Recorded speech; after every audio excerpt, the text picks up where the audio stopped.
Okay, what is it like to explore the unconscious mind? We have to understand that behind the structures that make up your consciousness, within each vehicle of consciousness, there is an area of darkness. Okay? That area of darkness is what we refer to as the unconscious mind. Now, in our first course, in the Mudrashram Master Course in Meditation, and also in the Accelerated Meditation Program, we teach you how to dip in to that unconscious mind so that you can begin to open, you begin to see, well, what's in there.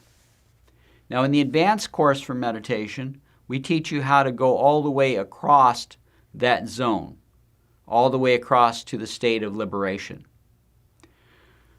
Now, that deeper aspect of crossing the unconscious mind is what we call yoga nidra. It's the process of consciously being awake in that state where you would normally be completely sound asleep. Because typically when your consciousness slips into this unconscious zone of the mind, you first go into a sleep state and then you fall into deep sleep, the state of being unconscious.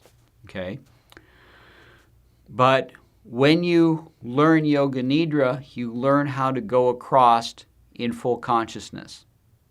So, for example, you may discover in there certain aspects of your nature that have been split off, that have been disassociated from your normal awareness, and they operate underneath the surface. Now, they're techniques we teach as part of the Agni Yoga portion of the Master Course in Meditation and the Accelerated Meditation Program that shows you how to work with these aspects of your nature that have been split off from the structures of consciousness. Now, once you're able to consciously cross this entire realm of the unconscious mind, you experience what we call breakthrough. So if you can go all the way across this unconscious mind, you will lift up and you will be absorbed into a higher aspect of your consciousness. So sometimes people can gain these breakthrough experiences simply by doing sustained processing, like, for example, in Vipassana meditation. You process at the level of your physical body long enough, eventually you may process all the way through this band of unconsciousness that's behind it, and then your attention will lift up and you gain a state of union with a higher state of consciousness. The unconscious mind is also the realm in which you project things on other people. You may have certain fears and other people seem very frightening. You may have certain desires and it seems like those people have those desires towards you.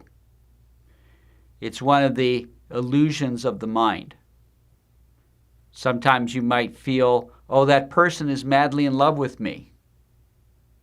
And that person doesn't have any feelings for you at all.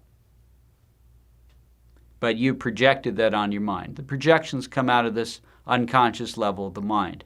You may also find in that level certain strategies that the mind uses to distort or hide certain truths about which you feel ashamed, or maybe you feel guilty about something and you don't want to deal with that. But as you do the process of transformation, you begin to transmute and purify this material in the unconscious mind. And so these things that are buried eventually come to the surface of your consciousness, and you either dissolve them or you transmute them and integrate them.